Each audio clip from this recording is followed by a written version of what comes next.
Ross and I have just finished watching Arrival. I've seen this film before. I think this is maybe my third time I've seen it. Ross, this was your first time. We were just going to get your first initial thoughts. Literally finished it less than 5 minutes ago. What did you think? Yeah. Wow. I think I I deliberately for the last I guess this came out when 2016.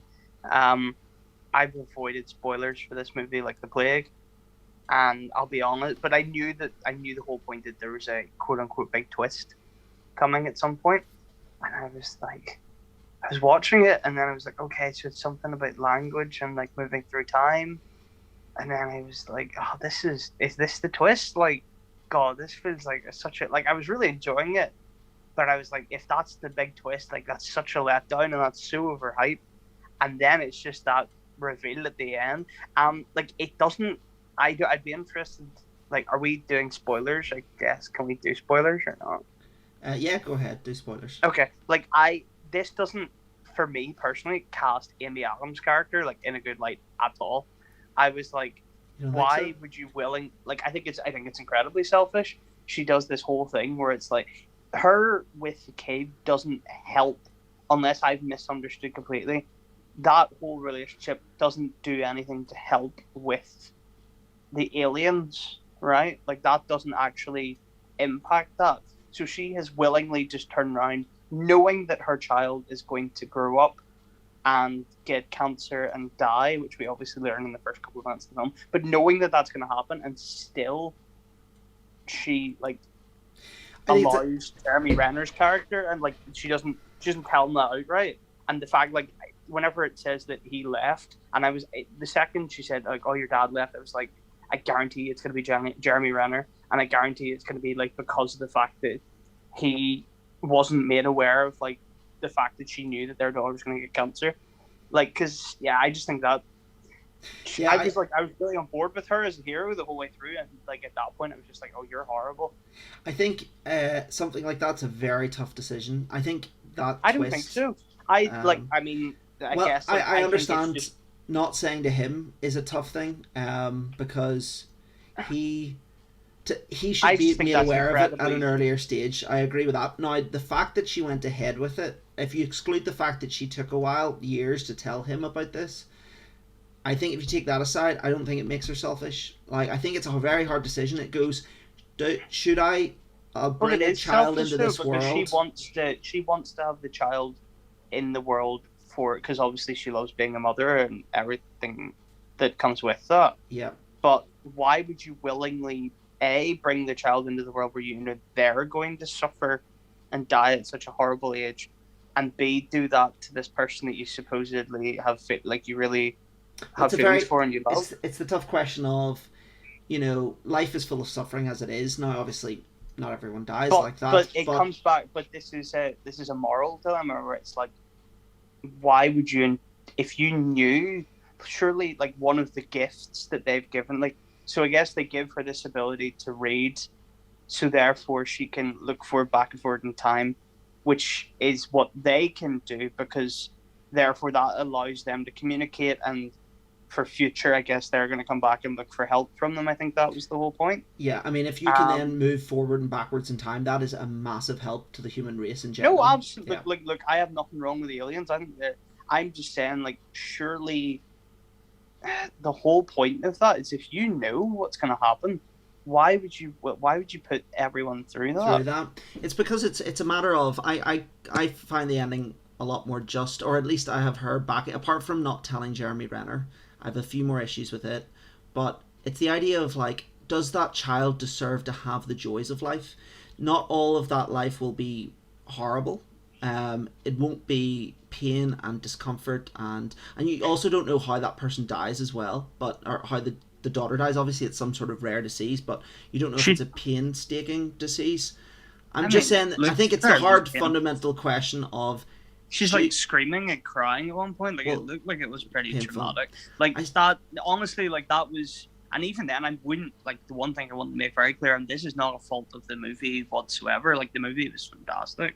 Yeah. It's just it really soured me on her character, and the fact that it's because whenever I'll be honest, whenever I started watching this, I was like, oh, this is going to be one of those like really pretentious, arty type, you know what I mean, like serious science fiction movies. Like I did, like we were talking just before about Annihilation, which was that Denis Villeneuve? No, it Yeah, wasn't. That was somebody Alex else. That was Garland. Alex Garland. Yeah, I couldn't stand that at all. I really didn't like that movie, and I was like, oh god, is this going to be one of these new sort of upper highbrow? Because like science fiction as a genre has always been very good at like of like sort of bending round expectations and how do you, like what's god there's a phrase, sorry, like pushing the envelope. It's always been very good at when it comes to pushing the envelope, and I was but I think I was worried that this was going to be one of those things that's sort of too cerebral and doesn't have Any like heart takes like to the it? fun, not the fun, but like the enjoyment, like the actual entertainment factor, and was just gonna be one of the things that people are just gonna dissect like left, right, and right. Because I don't really like those. Like, I mean, I've been very vocal in the podcast in the past. I can't stand 2001: A Space Odyssey. I think it's a pretentious pile of shite. But the so I was wondering if this is going to be like that, and I should have known better because Denis Villeneuve, like I really like his stuff. Like I forgot that he had something. He direct Sicario or he was something. I Directed it. also Prisoners is one of my favorite movies from sort of the 2010s, I guess. I What did you? So just on that ending as well, did you find? I assume you fell into the trap like all the rest of us did, where because they start the film there about the daughter dying and flashbacks to the daughter dying, you presumed that was part of her past rather than her Oh, future. absolutely. Yeah, And the fact she's just a miserable so and so whenever she's in, like she's teaching and stuff. yeah. And I guess You assumed that that so was what's from the point of that the is that she's pain. just a generally miserable human being at the start, I guess. Yeah. But At what point did it did it trigger you that well, see, this is the thing. it was her future? Contrary to popular belief, I'm not particularly smart whenever it comes to an awful lot of things, and with movies and stuff, I'm always one of the very last people to sort of point out twists. I'm not gonna. A lot of people, whenever like twists and stuff come, like, oh yeah, I saw that. I'm full honesty, full discretion here. I actually had no idea that that was coming at all. So whenever it did, it was a great. Like I said, I knew there was this big twist, and whenever I found out, oh, they can like look back and forth through time, that's a cool twist. That should really be. And then it was just that bit at the end. I was like, oh my god, When that's the brilliant. soundtrack comes in, I love that soundtrack. It's called "On the Nature Mm, of Daylight," and it's all that mm, strings, and it's very tragic. Obviously, the story about does she bring this child who's going to end up dying young into the world. I also found that if you just had the idea of, as you said, about like jumping forward and backwards in time, that to myself, like that on its own wouldn't have been enough to pack that punch at the end. You needed to then attach to something emotional, like the fact of like saving the world by jumping forward in time, and it was mm. done very well. But the The fact one that thing they I then really, attach it to her personal life, I thought really the packed one the thing I punch. really did like about the whole thing was the fact that I mean we've seen it done before in science fiction where it's like the humans are the problem, like the real issue, and the aliens are actually benevolent. Like I really liked the aliens, the way the sort of characterization of the aliens, and like and then I thought it was we were talking about it as we were going along through it, and it was just the really sad thing was if that happened tomorrow, that's almost identically how it would play out. Except they wouldn't obviously have the fancy back and forward technology, and we would just end up blowing them and ourselves up, and Oh like yeah, that's that whole sort of tribal aspect. There's even though that there is this like external force, and we should all be sort of pulling in one together. direction, like that would happen. It would, yeah.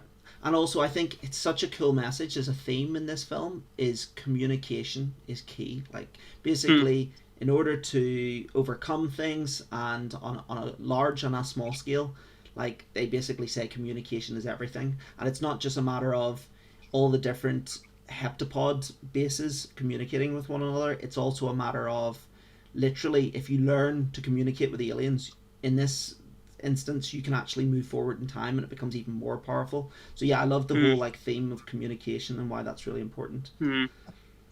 No, absolutely. They no, like I said, really, really impressed. Didn't expect it was gonna.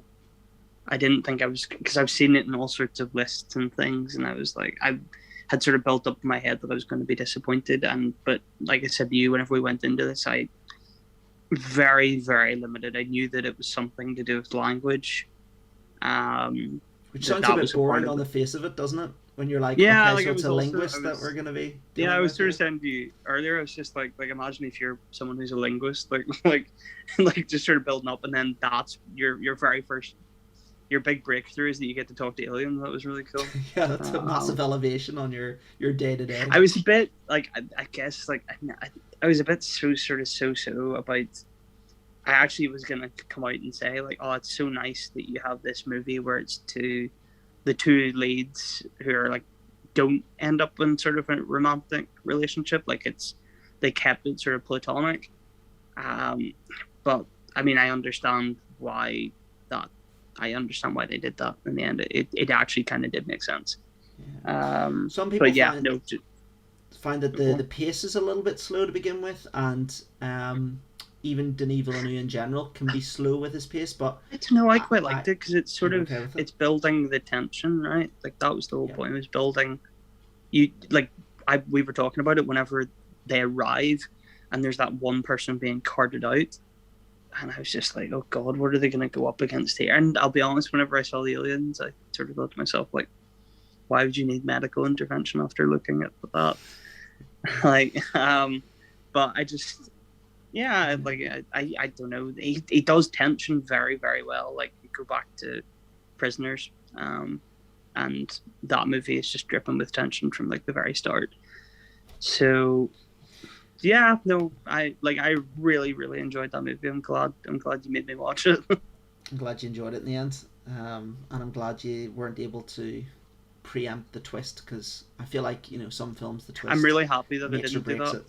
Yeah, I'm really because it's so difficult whenever you have like a really like a critically acclaimed movie, or like just in general like a popular movie. It doesn't even have to be critically acclaimed, but a popular movie nowadays, it's very difficult to be able to get to it in the age of the internet without having the twist spoiled.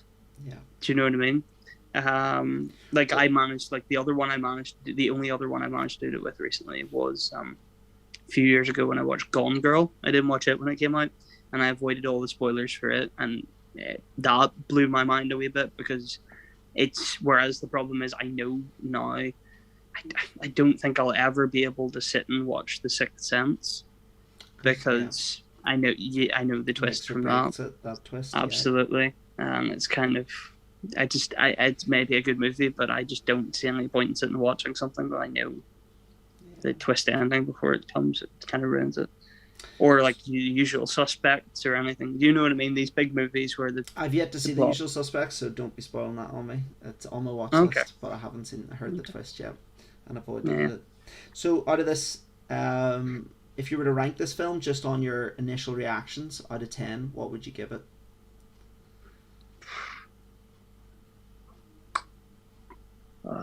This is always difficult. I don't like ranking things. I guess I'd say like an 8, maybe. Like an 8, maybe. If I think it's the sort of movie you maybe need to sit for with a while. But maybe like an 8 point. The one thing I said to you, I don't understand, what was all that shit with the bird? Like, what was the point of the bird?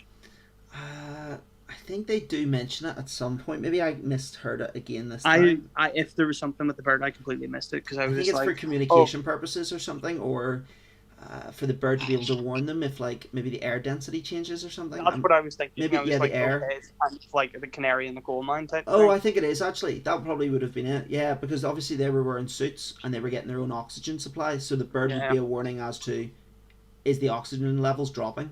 But I suppose you could get an oxygen meter for that. You don't need a bird. Don't know. Because the one thing I kept thinking to myself, and I thought would be a really good twist, is if like the aliens, obviously because we wouldn't know how to communicate with them, like and all the rest of it, is the fact that like if that happened in real life, they would think the bird. they would have no reason to think that we were like the dominant life forms. They may think it's the bird, and they're just communicating back and forth with the bird all the time. Should have done do an you know what I SNL mean? spoof of that.